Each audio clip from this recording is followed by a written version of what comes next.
，Hello，一二三，一二三，OK。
我要在万民中呈现你，我要在列邦中歌颂你。你的慈爱高及诸天，你的心事上达穹苍。你的慈爱高及诸天，你的心事上达穹苍。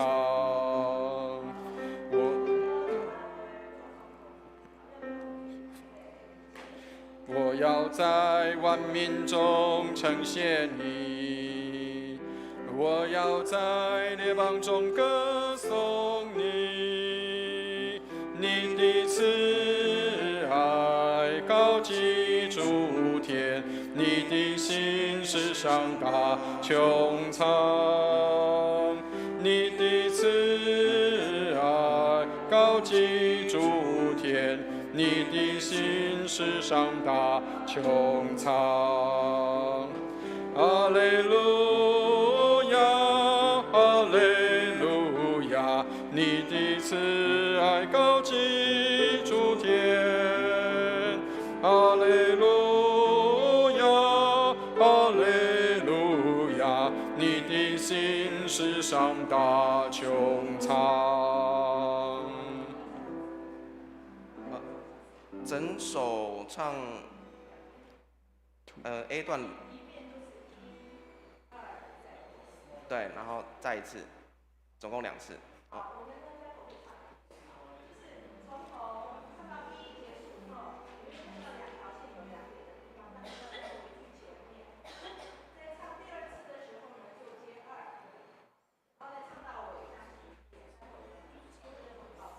好。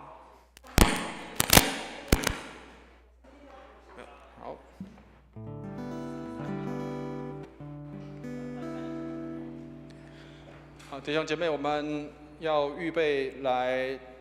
进行礼拜。愿主祝福我们，让我们带着欢喜快乐的心，也带着敬畏的心来到主的面前。我们的上帝是应当称颂的，所以我们来到他的面前来赞美他、歌颂他，也带着欢喜的心来领受上帝的祝福和恩典。让我们在他里面享受他，也来敬拜他。让我们一起来为我们的会前做祷告。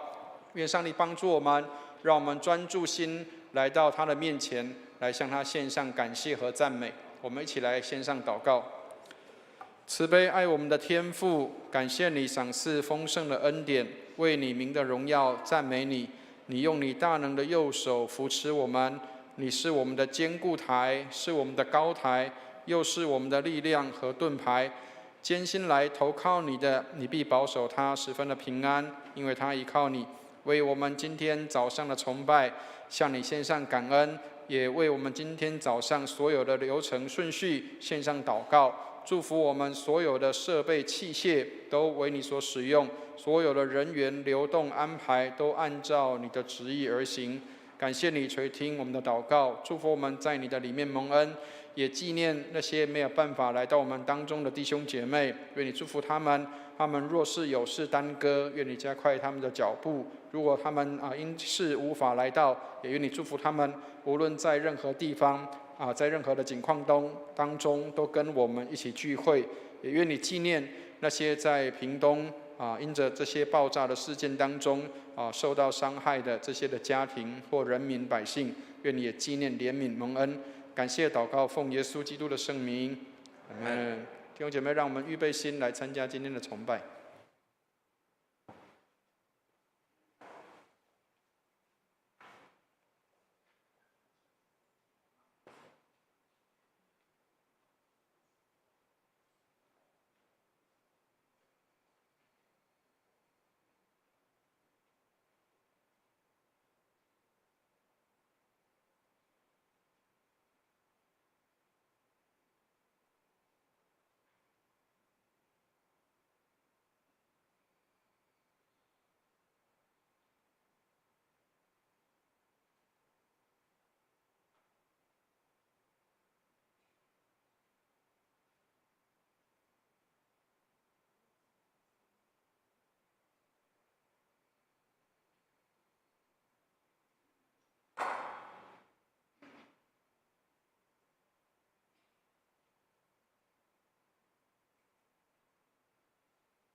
至于我，我必在义中见你的面。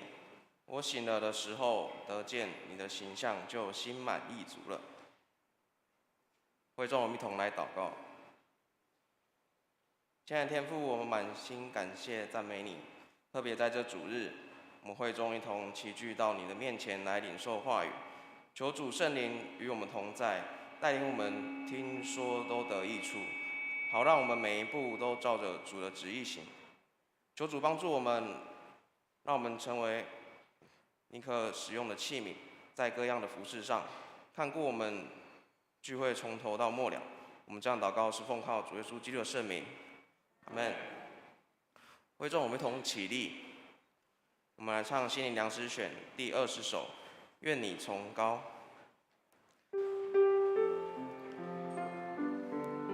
我们整首来唱2遍。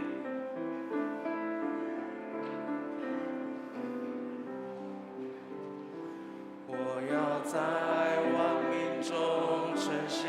你，我要在列邦中歌颂你，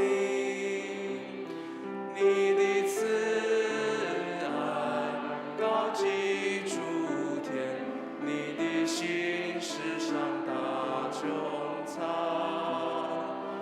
你的慈爱高及诸天。我要在万民中，我要在万民中称谢你，我要在列邦中歌颂你，你的慈爱高及诸天，你的心世上大。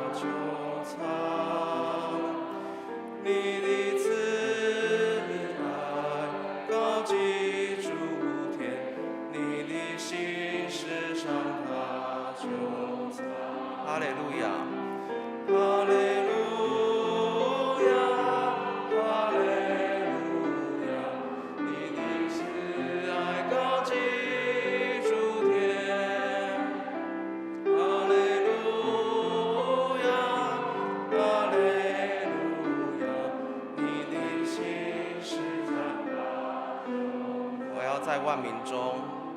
我要在万民中称谢你，我要在列邦中歌颂你，你的慈爱高及诸天，你的心世上大穹苍，你的慈爱高及诸天，你的心世上大穹苍。哈利路亚，哈利路亚，哈利路亚，你的慈爱高及诸天。哈利路亚，哈利路亚，你的心世上大穹苍。我们仍然站立，我们用使徒信经来宣告我们的信仰。请，我信上帝全能的父，创造天地的主。我信我主耶稣基督，上帝的独生子，因圣灵感孕，由童贞女玛利亚所生，在本丢比拉多手下受难，被钉于十字架受死，埋葬，降在阴间。第三天从死人中复活，升天，坐在全能父上帝的右边，将来必从那里降临，审判活人死人。我信圣灵，我信圣而公之教会，我信圣徒相通，我信罪的赦免，我信身体复活，我信永生。阿们。荣耀颂。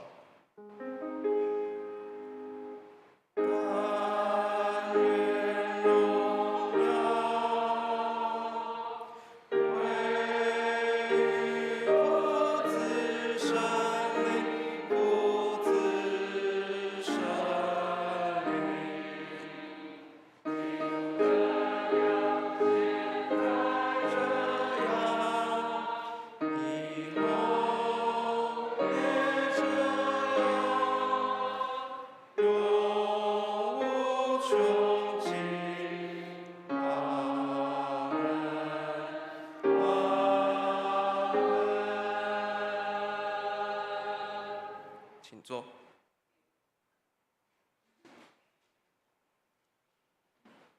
起因文在诗篇的105篇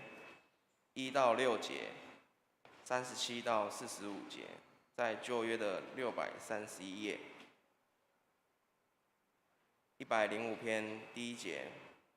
由我来起，会众来应。你们要称谢耶和华，求告他的名。要向他唱诗歌颂，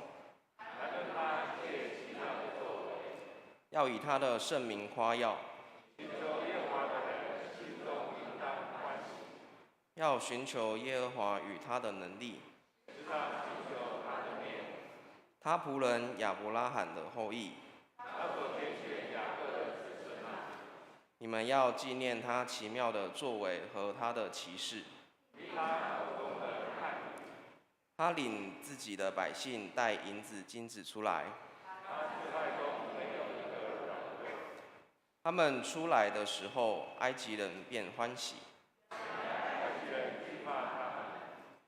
他铺张云彩当遮盖，他们一求，他就使鹌鹑飞来。他打开磐石，水就涌出。这都因他纪念他的圣言。他带领百姓欢乐而出。他将列国的地赐给他们，好使他们遵他们的律例。我们一起来，你们要赞美耶和华。我们一同翻开周报公祷，为北美洲国家加拿大祷告，基督信仰能进入生活文化中，国家百姓能更认识基督信仰祷告。为台湾卫理公会北一教区祷告，城中卫理堂邱太耀牧师为教会奉献充足，教会在当地更加得人，传道同工身心健康祷告，为台湾2024年总统及立委的选举祷告，求神拣选合适的执政掌权者来赐福台湾人民。为环境清理及登革热防治，大家一起来随时做好防护措施。为世界气候异常的利比亚遭遇突发性洪灾，地中海沿岸城市受到巨大的破坏，求主施恩怜悯，让灾民在国家的帮助下重建家园，并有平安在他们中间。我们用主教导我们的主祷文来结束这段祷告，请我们在天上的父，愿人都尊你的名为圣，愿你的国降临，愿你的旨意行在地上，如同行在天上。我们日用饮食，今日赐给我们，免我们债，如同我们免了人的债，不叫我们遇见试探，救我们脱离凶恶。因为国度、权柄、荣耀，全是你的，直到永远。阿们。今课我们请迪华姐妹。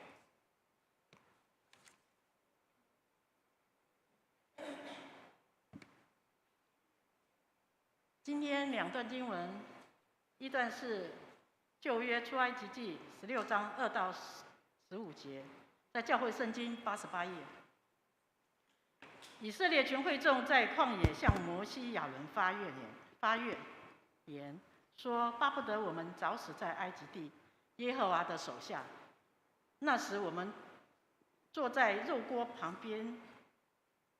吃得饱足。你们将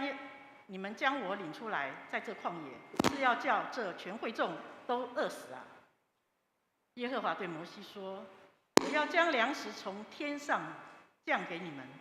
百姓可以出去，每天收每天的份，我好试验他们遵不遵我的法度。到了第6天，他们要把所收进来的预备好，比每天所收的多1倍。摩西亚伦对以色列会众说：到了晚上，你们要知道是耶和华将你们从埃及地领出来的。早晨，你们要看见耶和华的荣耀，因为耶和华听见你们向他所发的怨言了。我们算什么？你们竟向我们发怨言呢？摩西又说：耶和华晚上必给你们肉吃，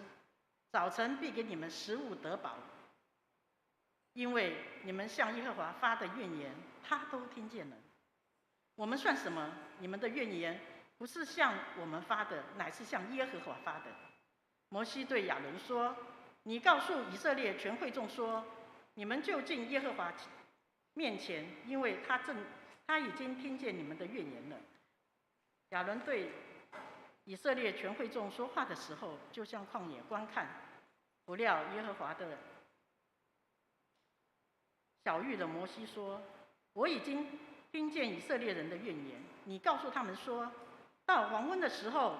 你们要吃肉，早晨必有食物得饱，你们就知道我是耶和华你们的上帝。到了晚上，有鹌鹑飞来，遮满了营。早上在营四周四围的地上有露水，露水上升以后，不料野地面上有如白霜的小圆物。以色列人看见了，不知道是什么，就彼此对问说：这是什么呢？摩西对他们说：这就是耶和华给你们吃的食物。第二处经文在腓立比书1章21节到30节，也就是教会圣经的277页，新约圣经277页。腓立比书1章21到30节，因我活着就是基督，我死了就有益处。但我在肉身活着，若成就了我功夫的果子，我就不知道该挑选什么。我正在两难之间，情愿离世与基督同在，因为这是好的无比的。然而我在肉身活着，为你们更是要紧的。我既然这样深信，就知道人要住在世间，与你们众人同住，使你们在所信的道上又长进，又喜乐，叫你们在基督耶稣里的欢乐，因我再到你们那里去，就越发加增。只要你们行事为人与基督的福音相称，叫我或来见你们，或不在你们那里，可以听见你们的景况，知道你们同有一颗心志，站立得稳，为所信的福音齐心努力。凡事不要怕敌人的惊吓，这是证明他们的沉沦。你们得救都是出于上帝，因为你们蒙恩，不但得以信服基督，并要为他受苦。你们的征战就与你们在我身上从前所看见、现在所听见的一样。以上是上帝的圣训。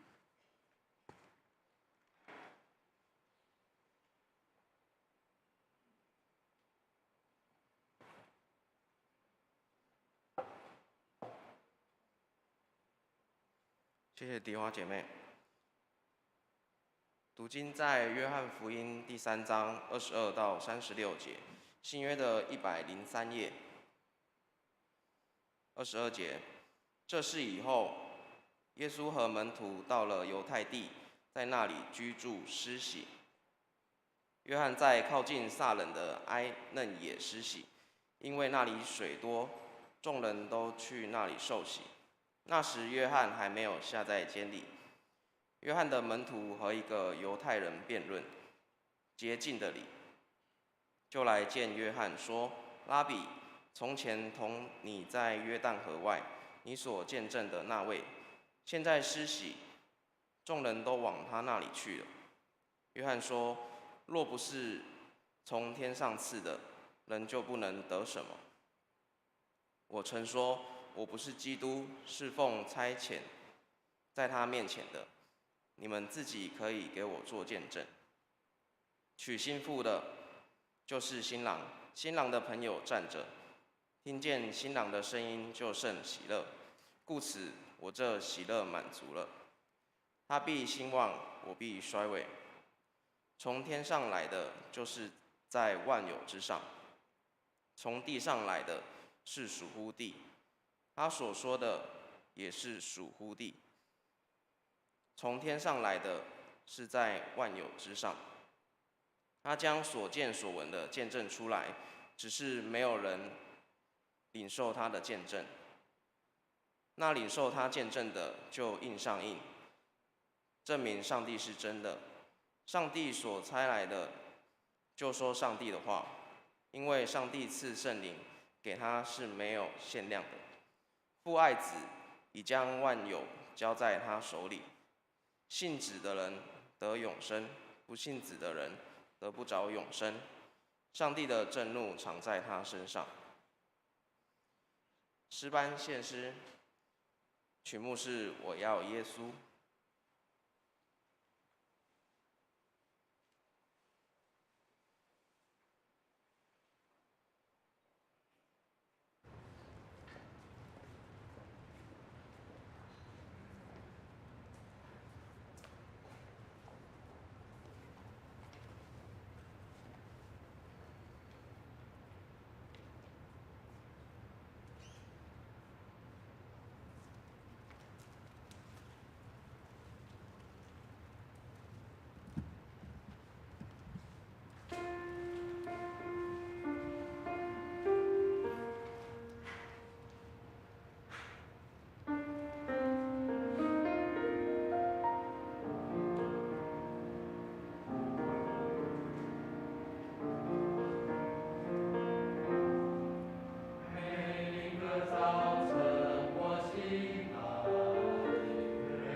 谢谢诗班。正道，我们请蔡依文牧师正道，题目是“他必兴旺，我必衰微”。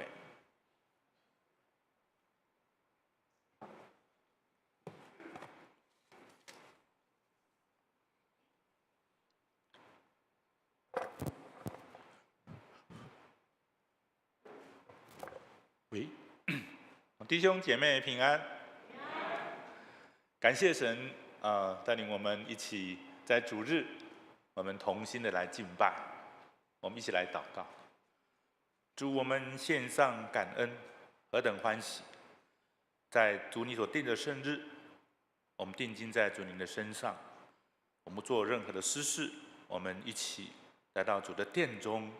将一切荣耀、赞美都归给我们在天上的父神。师父带领今天的敬拜，从头到末了，主您圣灵亲自引领。谢谢主的恩典，这样仰望、感恩，奉靠耶稣基督得胜的名，阿们。感谢主。在2018年10月份，我们全家人就来到荣光堂，现在快5年了。那时候跟我妈妈散步从家里走过来，时间很快，我现在要推轮椅，让他来到教会，求主来保守带领我们。那今天的题目讲题是“他必兴旺，我必衰微”。看到这个题目里面，就是想到要将一切荣耀、赞美，要归给我们在天上的父神。今天用的经文是约翰福音第3章。弟兄姐妹有看完过约翰福音的举手。大部分看过，好，放下来。那我们今天在约翰福音3章22到36节，我们可以好好来看，好好来看。当然这里面有一个人物就是施洗约翰跟耶稣的关系。好，约翰福音约翰福音的作者很努力在分享一件事情。确实明白耶稣就是上帝差派到世界上来的救主，相信他就会得着永恒的生命，否则人就会陷在自己的罪的审判当中，永远离开上帝拯救的恩典。约翰福音的作者偏重在耶稣的教导，而不是耶稣他所行的神迹奇事。作者似乎在努力想要帮助读者明白耶稣真实的身份，也希望透过这种方式，使大家能够在阅读约翰福音的时候，可以清楚知道上帝的信息有多么重要，并且进一步对自己跟从耶稣的信仰有这样的确信。所以我们今天来看约翰福音3章22到36节，约翰福音作者很努力达成一点，就是要将施洗约翰的地位放在最低处，以凸显耶稣的角色和重要性。所以我们以下来看。那22节耶稣离开耶路撒冷到犹大的另一个城镇，这里并没有记载他和门徒去的地方，但比较特别的是说耶稣也为人施洗。作者并没有说明确的地点，但却说耶稣替人施行洗礼。23节现在则说到施洗约翰在撒冷爱嫩这个地方为人施洗。施洗约翰就在这个地方大概在那个地方耶稣时代的地图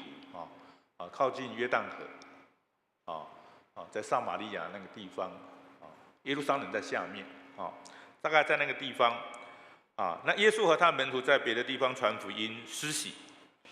现在已经无法确实知道埃嫩现在埃嫩大概在哪里但是这是耶稣时代的地图那只知道这个原本他埃嫩原本的意思就是水泉难怪施洗约翰会在这地方洗礼，而当时的洗礼的方式是浸在水里面的因此埃内应该是一个很适当的地方。24节，约翰福音的作者解说，要我们知道发生这个事情，那时候约翰还没有下在监里面那我们不清楚施洗约翰出来传信息有多久的时间才被希律王给囚禁起来，但是以耶稣出来传道、传福音3年半的那个之后被钉死在十字架上面，施洗约翰囚禁应该是这3年半之中发生的事情。在25节有一个辩论辩论，那为什么会争辩？在传统犹太人来看，洁净礼这个洗礼只用在外邦人要加入犹太教的信仰，对一般的犹太人并不需要洗礼作为洁净的礼仪。但因为施洗约翰对每一个来领受他信息而表示愿意悔改的人，不论是外邦人或是犹太人，都施行洗礼。哇，这许多保守派的犹太人就大大的受不了，他们认为简直是乱来争辩就是在这个地方这个事情有关。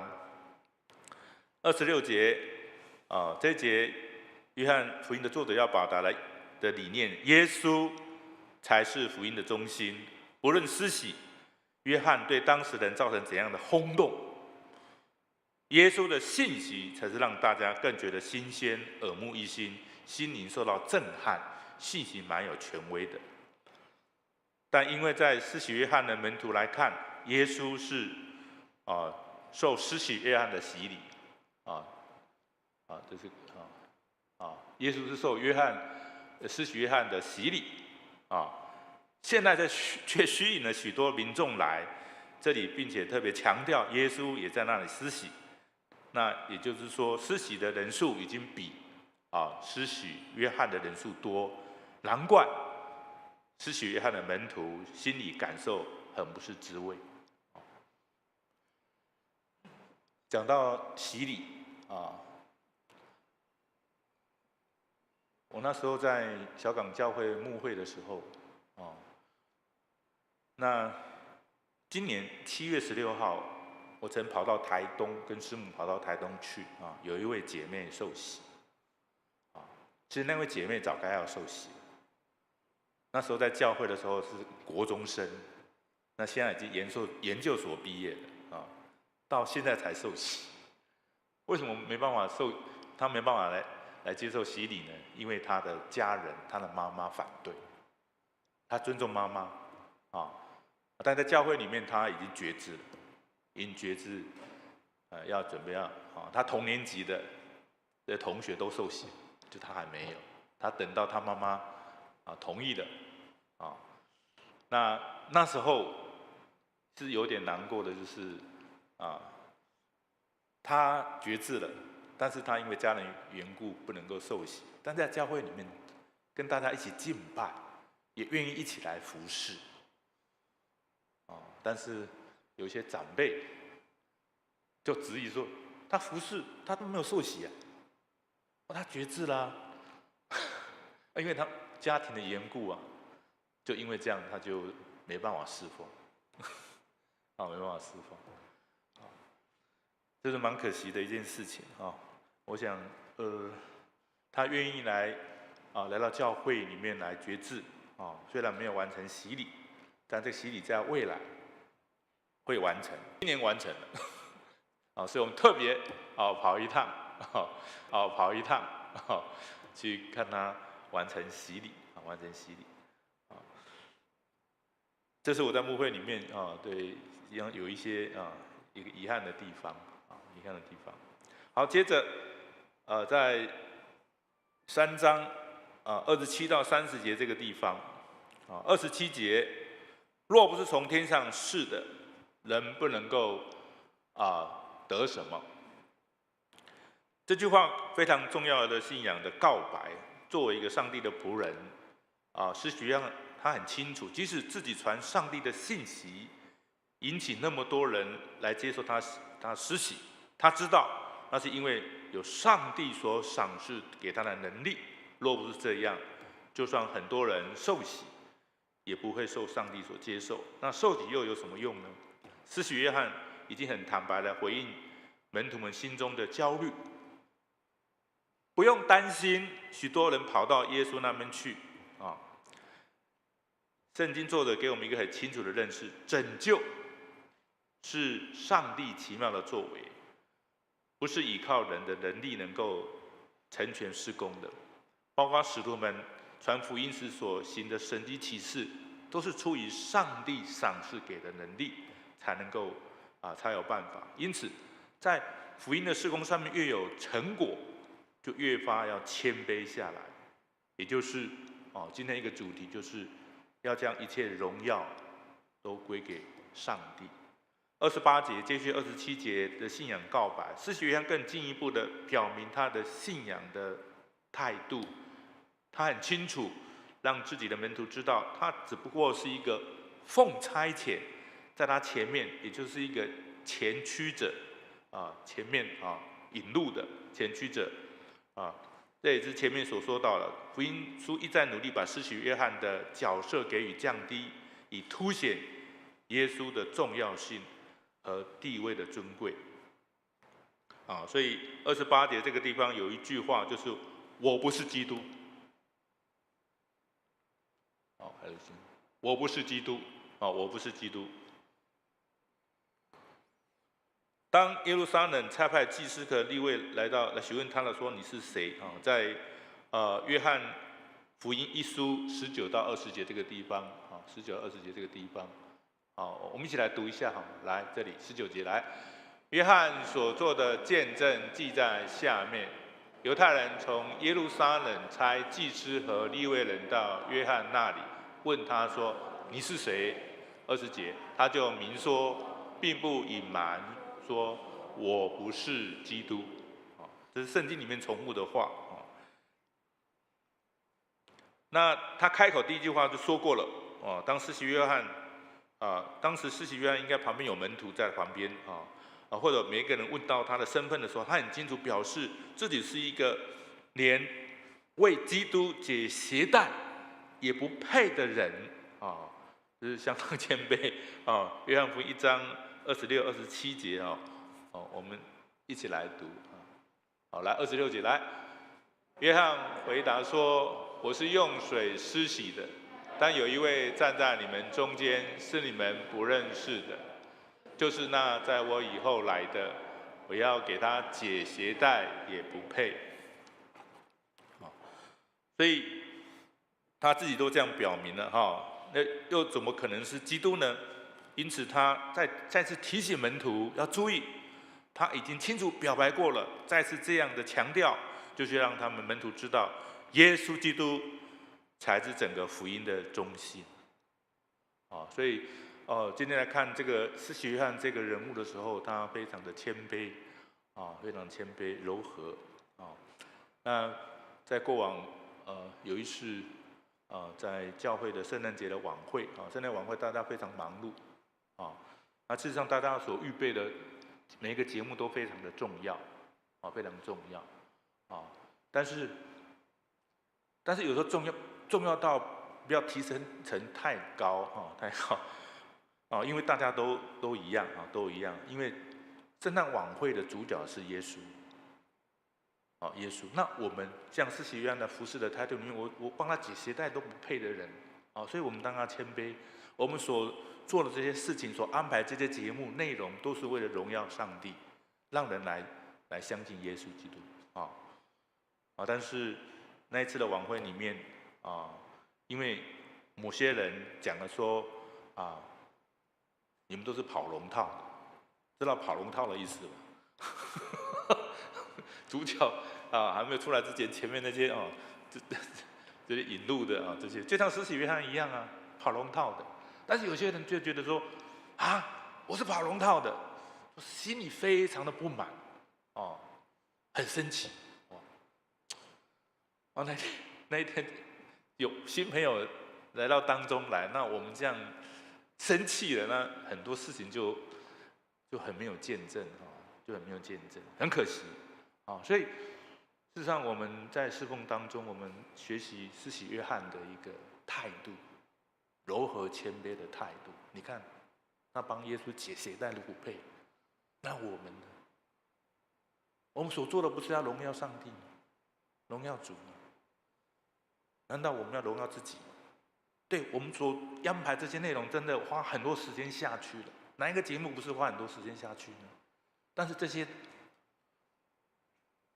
都不是把一些荣耀归给上帝吗？啊，可能有一些人讲一些话，可能会有一些贬低啊，但是神都知道，上帝都知道啊。但是我们有着这样情绪的反应的时候，有时候在教会里面、侍奉里面会有一些情绪，牧师在那也一样。但完了之后，我都很难过。我过去也讲，小朋友闹吵，哇，影响到，有时候我就骂完之后就觉得很难过，所以求神来帮助我们，因为我们真的需要主来帮助我们，有智慧和能力来处理啊。好，29节，施洗约翰在这里清楚表达自己的角色，就如同一个伴郎或者男宾相而已，是站在新郎的旁边但绝不是新郎。我这喜乐满足了。这句话充分显示施洗约翰的态度，因为他已经确知耶稣基督来临了，心里充满了高兴。一则，这是他完成交差的时候；再者，他自己也亲自遇上耶稣所差遣到世界上来的基督，生命中最大的喜悦就是和上帝的拯救者相遇我想这些跟上帝的拯救者相遇我想我们每一个信主的时候，我们的生命改变的时候你回想看看，那个改变，那个改变是非常大的。你跟神有这样的相遇过，以至于你能改变，因为他的爱改变人34节，他必兴旺，我必衰微。这句话，这一节是约翰福音最重要的经文之一。就像我们前面所说过的，做的努力将施洗约翰的角色降低，提升耶稣基督的重要性。当我们看到施洗约翰一再的把自己贬低下来之际，耶稣在传福音的时候却称赞施洗约翰，他就指出施洗约翰主兴旺，我必衰微。好。来，马太福音11章13到14节，我们一起来读来。因为众先知和律法说预言到约翰为止，你们若肯领受，这人就是那应当来的以利亚。那我们知道，先知以利亚在以色列人心中是伟大的先知那这一点值得那耶稣把他就当作在新约的以利亚有一点值得注意的是，施洗约翰可能在这个之后就被希律给逮捕入监而消失在传福音的职场里面当然他的情况我们知道，后面在经文里面有讲到施洗约翰是怎么死的，被斩首是因为有一个希律王看了一个舞蹈之后求什么就求把施洗约翰的头把它砍下来当然在世人来看这是非常残忍的但是我觉得施洗约翰他本身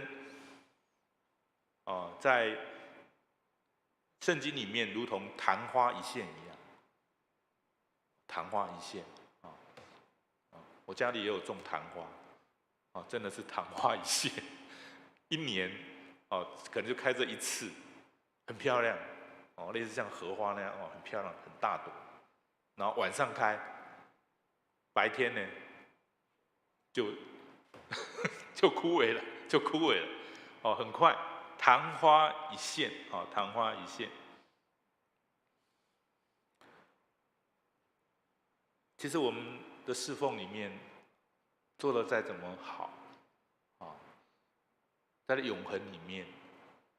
也可能都是昙花一现。但是上帝都知道，那这是让我们学习，我们当然要谦卑。我们的主是何等的伟大，我们那么渺小，到快没有了，但是上帝还是看我们为他眼中的同人。但是我们不要因为我们所侍奉的就骄傲了这就都不好了我们将一切荣耀、赞美都归给我们在天上的父神。好，想一想真正的基督教的信仰就是要彰显耶稣基督的名，这样我们才能够避免骄傲，知道谦卑，以免因此忘了上帝的救恩上帝的救恩。当使徒约翰门徒很紧张的对他说，民众都去领受耶稣的洗礼了，他听了之后很清楚说，自己只不过是一个仆人，像是为君王开路的仆人，并且很肯定的说，他必兴旺，我必衰微。使徒约翰非常清楚知道所扮演的角色他知道自己并不是拯救的中心，耶稣基督才是，便不能够使自己取代耶稣，也不能够越俎代庖的这样的一个念头这样的念头创世纪的作者让我们知道人的犯罪主要的诱因就是诱惑者用你不会死，你会像上帝一样这样创世纪第3章4到5节，我们很熟的经文我们来读一下。来，第4节、15节，来，蛇对女人说：“你们不一定死，因为上帝知道你们吃的日子已经就明亮了，你便如上帝能知道善恶。”这样的话会让人混乱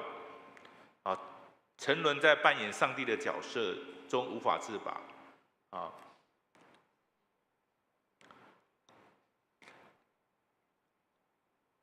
那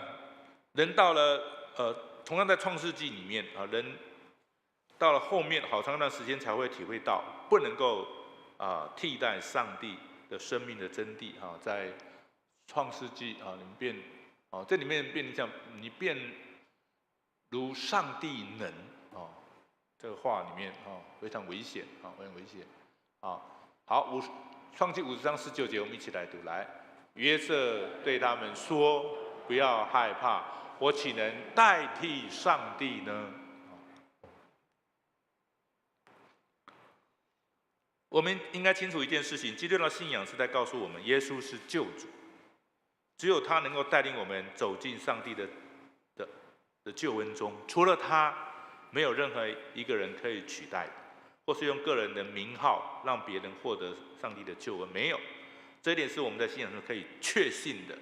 因此，任何人想把自己的地位或者角色拉高，甚至要取代耶稣基督，都是违背基督教的信仰的要义。我是听说就是在天主教的有一个非常有名的一个厂商他要跟天主教买一个广告能够请他们能够授权，他可以这样来做广告就是天主教神父在祷告文之后会阿门我们也一样奉主耶稣基督圣名阿门阿门诚心所愿的诚心所愿的意思那他说那个广告能不能说拍摄神父祷告文完了之后，那个阿门改成可口可乐，可口可乐我只是听说了希望不会有这样被利用到可能花一大笔钱吧我们现在看的广告，很多药品讲得像仙丹一样，我就想这个是不是都不要医生了吗？或某一个团体举办特会海报宣传个人的图像很大，把它讲得像神明一样这种很不好在信仰认知上会有偏差错误。人无论多么有能力，人无论多么有才能这些都从上帝来的，都上帝来的特别是这样神机医病赶鬼，这些都是从上帝来的，不是那个牧师会，不是那个神父会，不是是从上帝来的能力所以应该学习耶稣说的，在约翰福音6章65节，请代志上帝。6章65节，我们一起来读。来，耶稣又说：“所以我对你们说过，若不是蒙我父的恩赐，没有人能到我这里来。”想想看，连耶稣都这么说了，难道比耶稣更伟大吗？没有，绝对没有。我们都要清楚一件事情：耶稣才是我们生命的主。如果没有这样的认识，十字架的救赎的恩典，在我们生命里面就不会有特别的意义了。所以我们将自己卑微下来，谦卑下来，就更容易让听信见证福音的人更能够认识耶稣就是救主。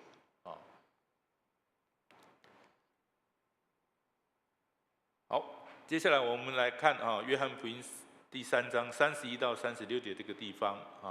那从31节这里这整段从31节到36节整段是针对耶稣基督跟施洗约翰之间的关系的一个结尾语31节这里提到，从天上来的是在万有之上这一节里面重复2次，从天上来的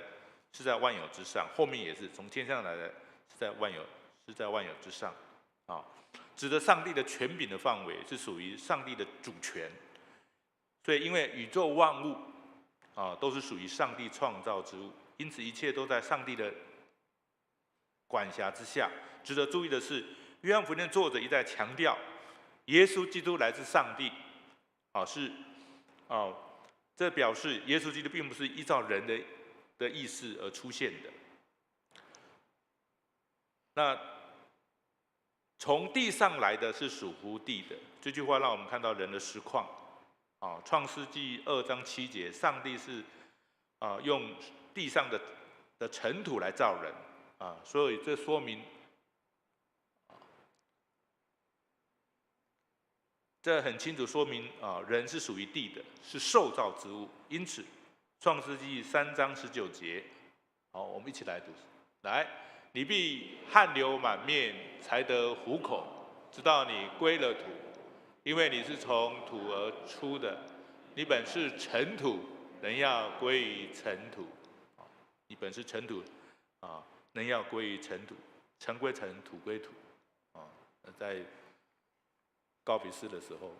特别安葬的时候会提到这个我们是尘土所造的，最后要归于尘土有一天人的生命结束时候要归回尘土，这跟属天上来的完全不同。32节这里说明了耶稣传福音所遇到的经历。一般人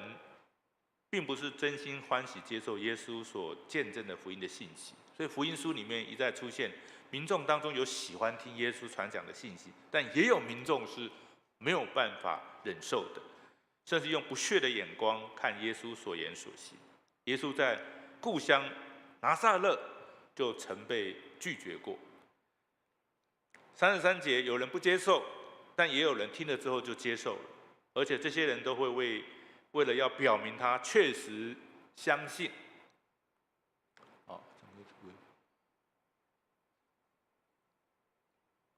想尽办法来做福音的见证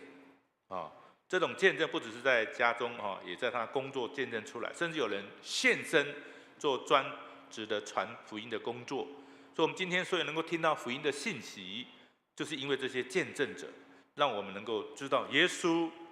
就是上帝差遣到世界上来的救主。34节，作者在这个地方说上帝所差来的，就说上帝的话这句话已经在说明一件最基本的认识：真正的上帝的仆人不会把自己想要说的话当作上帝的话，上帝的仆人一定会遵照上帝所指示的信息传递出来。而真正的问题是，当上帝的仆人将所得到的信息真实的传递的时候，其实在这世上并不受欢迎。原因是上帝的话就像双刃的剑一样，会刺透人的灵魂和骨髓在希伯来书4章12节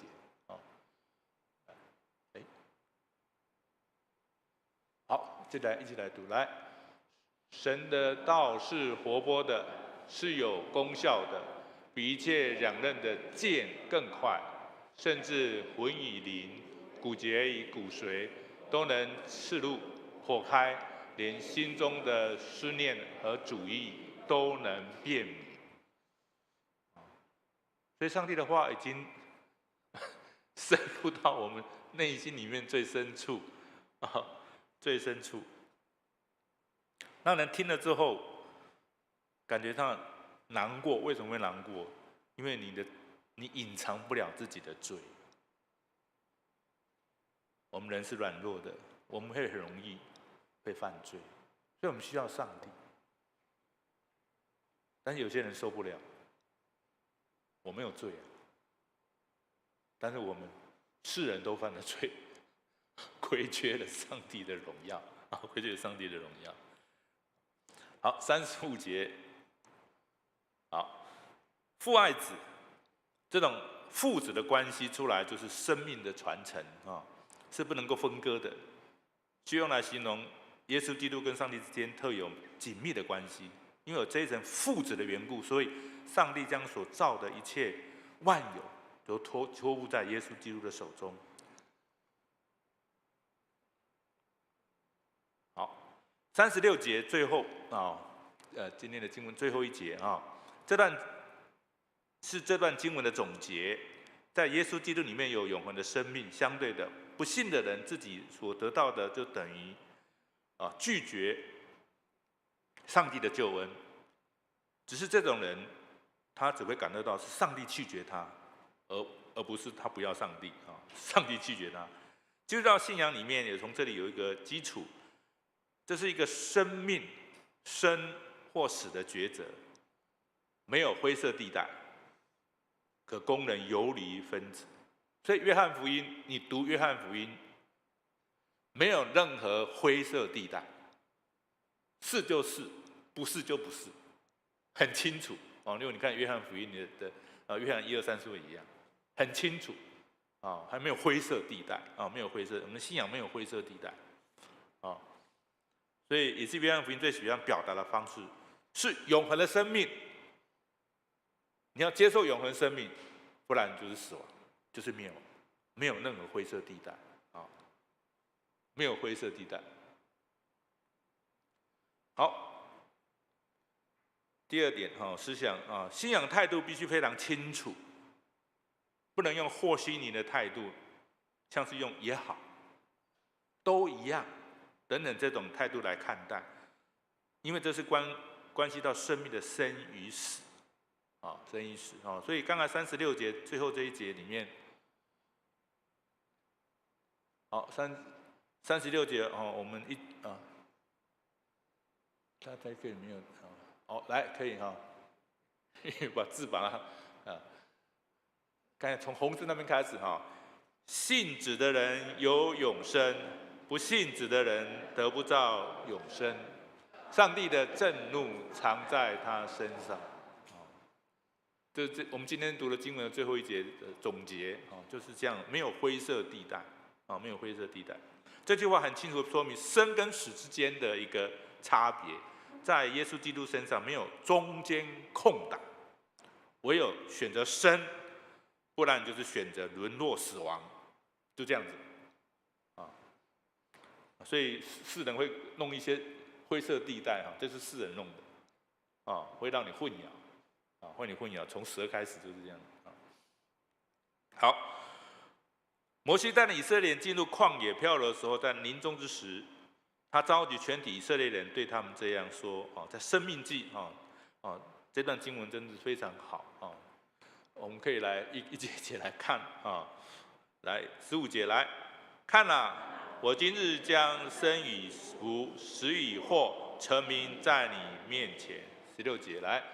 吩咐你爱耶和华你的上帝，遵行他的道，谨守他的诫命、律例、典章，使你可以存活，人数增多。耶和华你上帝就必在你所要去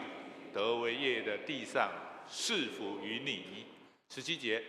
倘若你心里偏离，不肯听从，却去别勾引，侍奉别神。18节，我今日明明的告诉你们，你们必要灭亡，在你过约旦河过去得为业的地上，你的日子必不长久。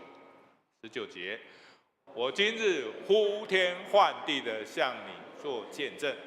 我将生命祸福陈明在你面前，所以你要拣选生命，使你和你的后裔都得存活。我今日要呼天唤地的向你做见证。哇，我们的主耶和华上帝他这样呼天唤地从整本圣经里面都是要我们都向我们做这个见证。你的抉择不是生就是死，你要选择哪一个？你要选择哪一个？看吧，这是多么清楚的生命告白！选择敬拜上帝，还是就是选择生命？相对的，拒绝上帝，不听从他的旨意教训，就是灭亡。摩西这样的呼声，约书亚带领以色列人进入迦南地，大家安定下来之后，同样出现约书亚也很严厉的语句对以色列人说，各支派领袖、长老、审判官提出这样的一个警语在约书亚记24章14到15节，我们一起来读。来，14节来，现在你们要敬畏耶和华，诚心实意的侍奉他，将你们列祖在大河那边和在埃及所侍奉的神除掉，去侍奉耶和华。15节，若是你们以侍奉耶和华为不好，今日就可以选择所要侍奉的，是你们列祖在大河那边所侍奉的神呢，是你们所住的摩押人的神呢？至于我和我家，我们必定侍奉耶和华。一个金句，至于我和我家，我们必定侍奉耶和华。这是我们的选择这是我们的选择。经常遇到信徒这样问牧师说：“牧师，我跟朋友传福音，他们都这样回答说，所有的宗教都是一样的，在劝人为善。”我也不知道该怎样回答才好。这个问题经常在信徒中出现，确实很严肃的问题。但我们应该清楚，所有的宗教都是一样在劝人为善，这固然不错，但是行善是做人的最基本的要件，不是信了宗教之后才去行善。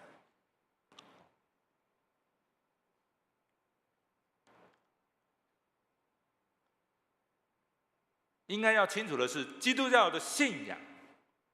我们并不是在劝人为善，而是认为身为一个信徒，应该经常的反省，哪些是应该做的事而没有去做。基督教信仰更重要的是什么？更重要的是在告诉我们，要获得永恒的生命，就必须相信耶稣基督的救恩。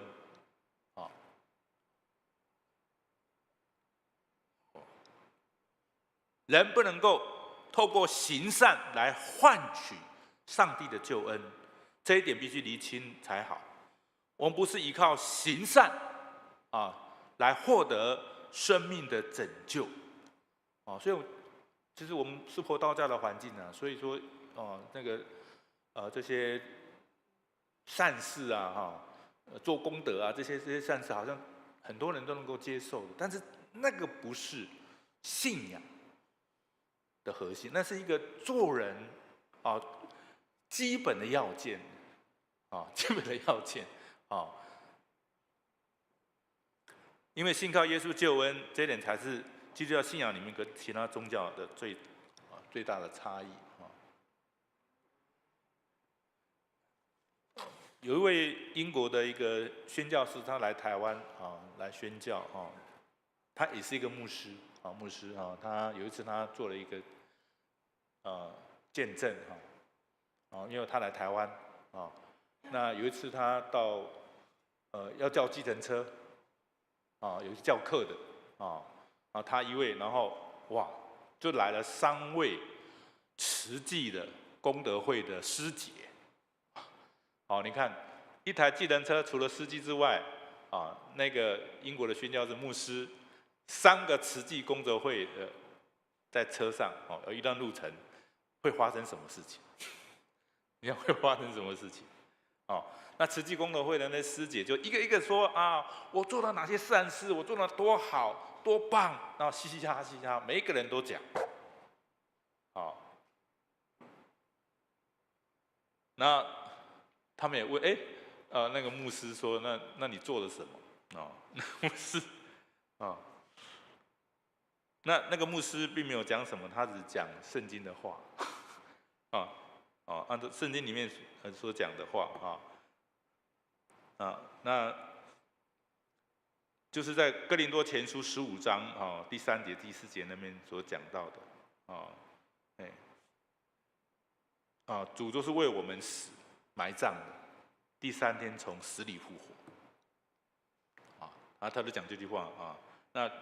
哥林多前书15章3、4节就讲第一，基督照圣经所说的，就是为我们罪死了，而且埋葬的，第3天复活了。所以从这个他所碰到的这些人，讲到这些其他这些信仰里面，他们都讲到他们做了多好多棒，但是这个牧师跟他讲，耶稣为我们所做的，为我们罪死了，埋葬了，第3天从死里复活。但这里不是说讲到说我们就不做善事，而是我们的信仰里面是我们要反省我们哪些事情我们该做而不去做，好的事情我们当然会去做。基督教界里面行善的也很多事情，做了很多的事情所以但是那个不是信仰的核心不是信仰的核心所以我们今天我们看到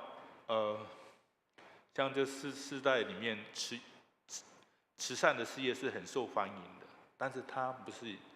是信仰。求神帮助我们能够厘清能够厘清。当有人问到你的时候你可以跟他解释行善虽然好，但是它不是你得救的一个信仰的核心求神来帮助我们，但我们也不是说不去做行善，我们做了很多的事情但是做这些事情之后，我们不会骄傲因为这些都是上帝给我们的力量能力，我们可以将一切荣耀能够归给我们的上帝他必兴旺，我必衰微借着施洗约翰他的一个态度，侍奉的态度里面，让我们去反省我们自己，我们在侍奉里面是否将一切荣耀赞美归给主还是做了很多的事情或者当我们犯错的时候，我们当要向上帝来认罪悔改，而不是不愿意不认错，而用其他的侍奉来取代，或者奉献来取代这个不一样。我们还忽视很多，也取代了我们自己犯错，这是2回事情。求神来帮助我们，所以我们当反省到我们是否在这方面出了一些问题。当我们有问题的时候，我们真的要向上帝认罪悔改。当我们得罪人，要跟人家说对不起，而不是我做了其他的善事、好事、奉献就可以取代的。求神来帮助我们所以有看过一部电影有一个人就是他做了很多的善事，但是他叫他的女婿动手脚欺骗诈钱，从银行里面领取钱。他跟他女婿讲，我做了1000件的善事，那我只做这件坏事情，所以你要帮我做。不可以不可以，罪就是从这边开始来的不可以从其他的善事侍奉奉献里面来取代。所以求神来帮助我们在侍奉里面，我们当要谨慎小心免得像大教会里面有一些也犯罪了我们听了之后也很难过的求神来帮助我们，我们一起来祷告。主，我们仰望主，我们真的不配。主啊，如同施洗约翰他帮耶稣解鞋带也不配，他的服侍的态度何等的谦卑，他的一生就是让耶稣兴旺，他必衰微，他将一切荣耀都归给上帝。主啊，保守带领我们弟兄姐妹，我们一起在侍奉里面。主啊，你光照我们的心，我每天在主的面前来认罪悔改。我们所言所行难免有过错，但我们不能够从其他的侍奉奉献里面去取代，而是我们就来到主的面前来流泪的祷告，向主你来认罪悔改。得罪人呢，我们也向他来悔改，来认错，来求饶恕。主啊，让我们真心的在主的面前遵行主你的话语而行，因为主你是慈爱的，你是信实的，你也是公义的。保守带领我们众弟兄姐妹一直在主的爱里面来成长，满有耶稣基督长成的身量。师父带领荣光堂的众弟兄姐妹在主的爱里面，特别当中有软弱的，有病痛的，有难过的，流泪的，主你都知道，你擦去我们的眼泪，我们抬头仰望主，因为主你在十字架上为我们被钉死，为我们的罪被钉死，主啊埋葬，第3天从死里复活。我们因着主，我们又重新的开始我们一个复活的得胜的生命。师父带领我们今天早上的敬拜，求主恩待赐福，这样仰望感恩，奉靠耶稣基督得胜的名，阿们。谢谢牧师分享。献诗，我们请小诗班，曲目是《寂寞的声音》。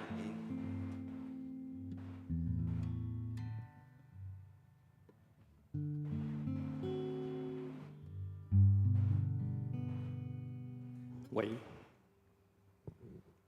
弟兄姐妹平安。今天小诗班要献诗的诗歌名是《寂寞声音》。那这首诗歌也是上周我们在成人主日学所介绍的诗歌。主要是这个背景是这个样子哈，就是从我们有网络开始，其实大家很多人的注意力都在手机上面。那特别是经过这2、3年的疫情，有很多的人因为确诊之后呢，就封闭，甚至呢隔离，所以造成了很多人跟人之间的这种疏离感，甚至是寂寞感。那在去年的美国的 CDC 的统计里面呢，美国大概8个人大概有5个人感觉到寂寞孤单。在日本呢，有非常多的这些成年的人呢，变成说要透过犯罪才有办法进到狱中，才不会孤。盼望神呢怜悯我们，有没有办法在透过我们弟兄姐妹彼此更多的关怀、祷告，重新拉回人跟人之间的这一个连结因为我们发现其实人的内心的寂寞，有时候并不是在那种热闹的场合里面你会感觉到的，常常会是在最热闹的场合，比如说我们在电影院里面，我们在百货公司里面的时候，你会发现没有人了解你，那一种寂寞才是真正的寂寞。求主带领我们敞开自己，我们需要的是耶稣。寂寞声音。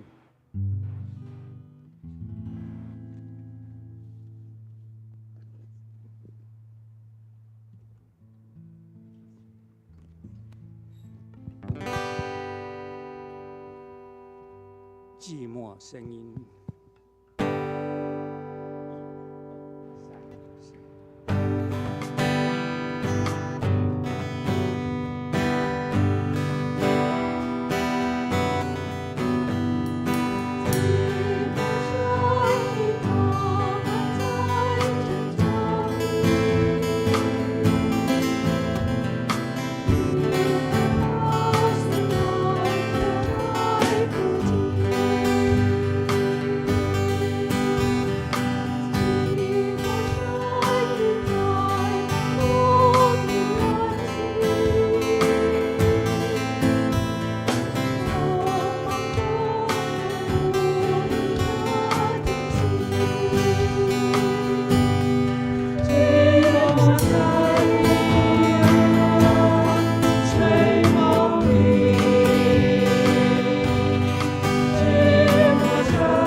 感谢主。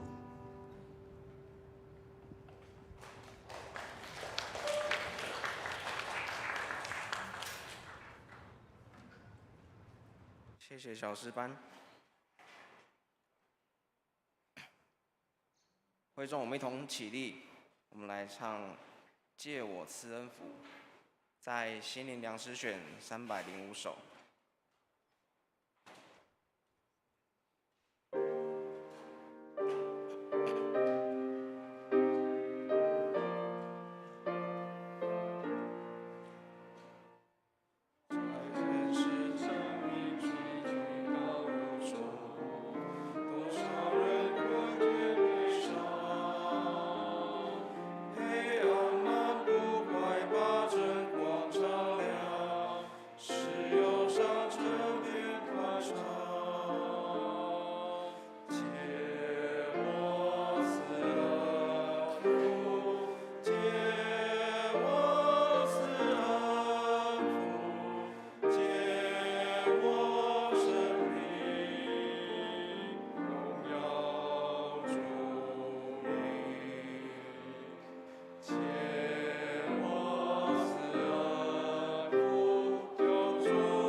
们请坐，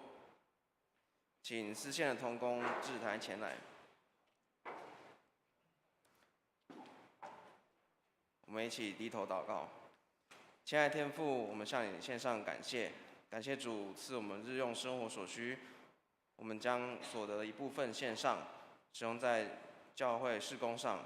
因为万有都是本于你，归于你。求主悦纳，祷告是奉靠主耶稣基督的圣名，阿们。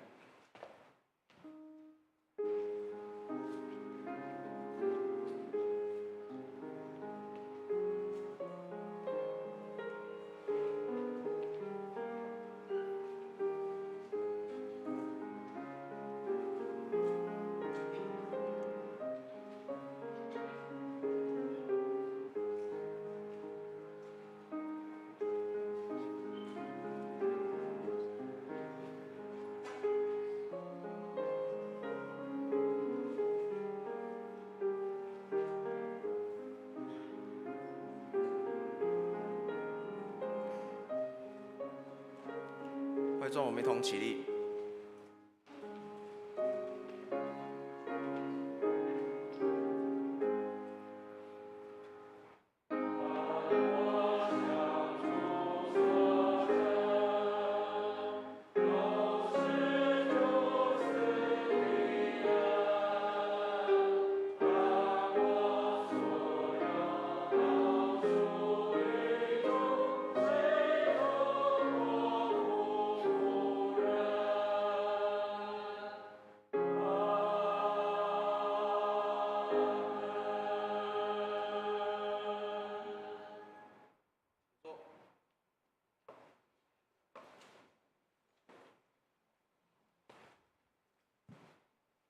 今天有第一次来到教会的新朋友吗？好，那我们一同起立，我们来唱《我们成为一家人》。到第二次的时候，我们一同彼此问安。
会众请坐。本周主日欢愉堂感谢蔡一文牧师信息的分享，为蔡一文牧师全家及侍奉祷告。下周主日为10月的圣餐主日，请弟兄姐妹预备心参加。主日后11点半，5楼将安排教会义工座谈会，为教会征召值班的志工及义工参与协助教会，树屋及修缮行列来代祷。欢迎有意愿的弟兄姐妹会后致舞咯。那下一季的10月到12月的国台语堂主日崇拜服事表已经张贴在公布栏。那有需要异动的部分，或是纸本的服事表，那请洽办公室。那教育部门为鼓励会友读完新约圣经一遍，已经规划好读经的进度，已夹在周报中。那中秋节连假即将来临，祝福弟兄姐妹中秋愉快。那9月29号教会办公室将休假1天，请弟兄姐妹注意会堂开放时间。教会即将于10月29号举办户外礼拜，那地点是在澄清湖烤肉区。那即日起接受报名，那可以向小组长或是办公室来报名。教会制服学院将于10月2号开学，欢迎弟兄姐妹报名参加。若有愿意参加制服学院的同工，请向社区干事石兆英姐妹来报名。总会为鼓励在校生、高中职、大专、大学研究生的学习，已开始受理111年度奖学金的申请。那即日起收件至9月27星期3止。申请的办法已经张贴在公布栏或请洽办公室。那国际读经会将在10月14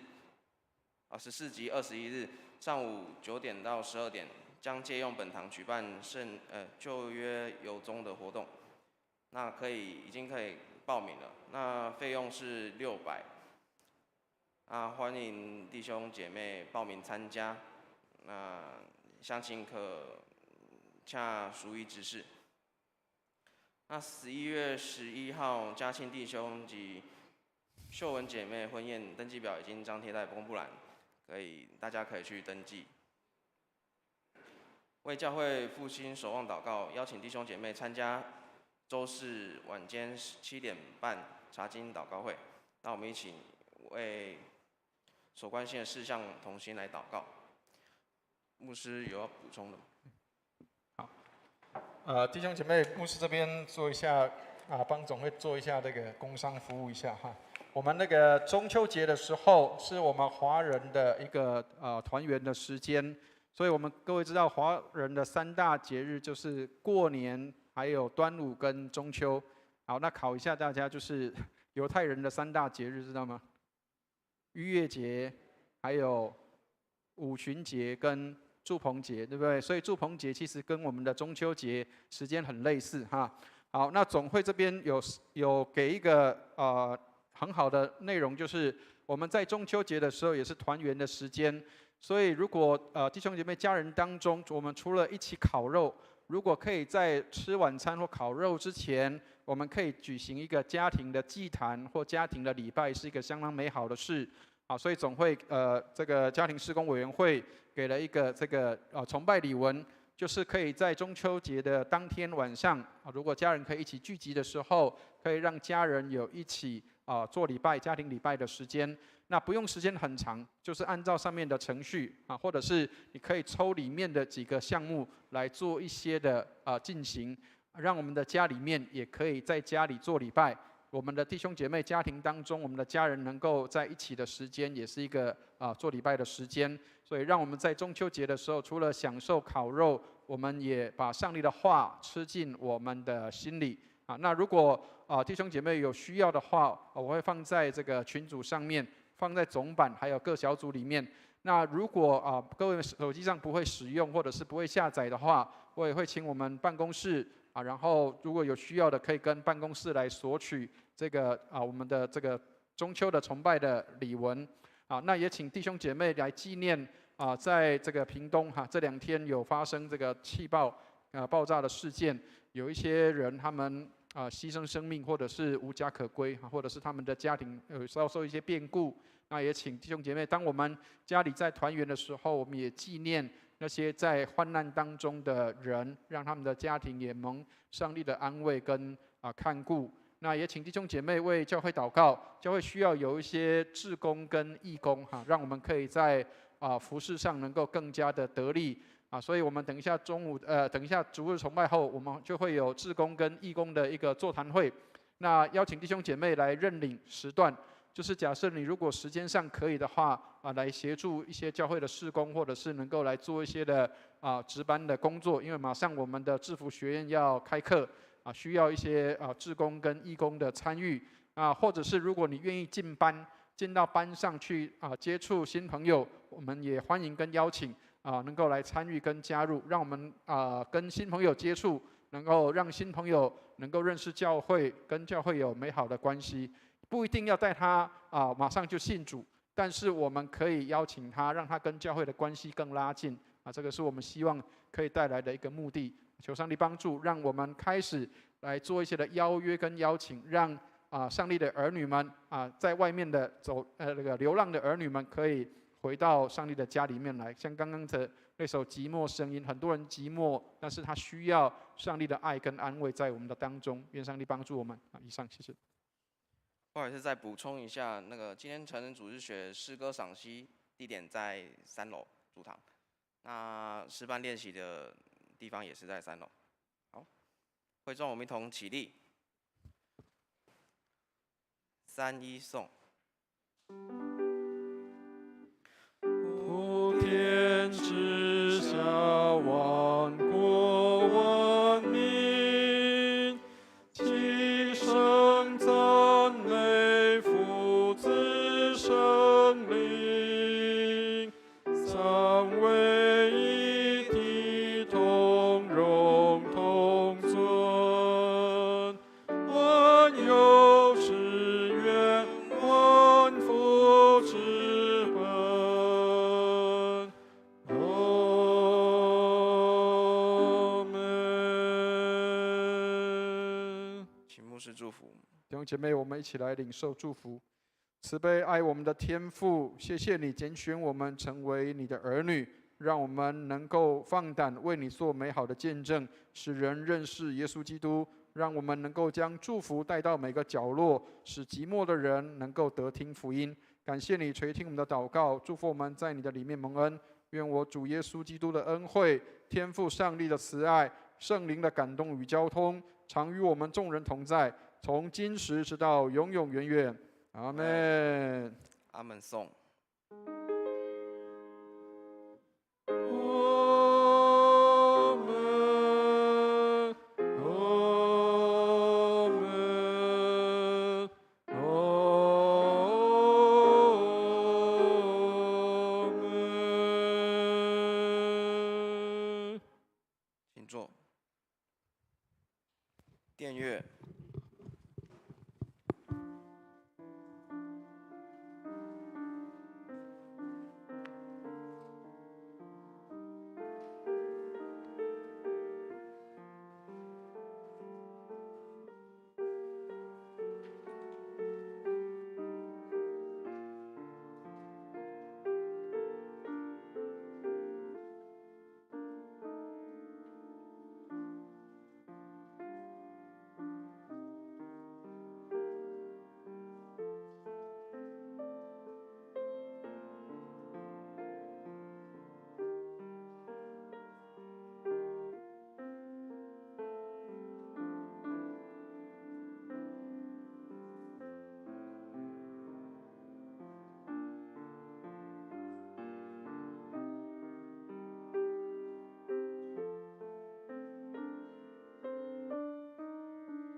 喂，弟兄姐妹。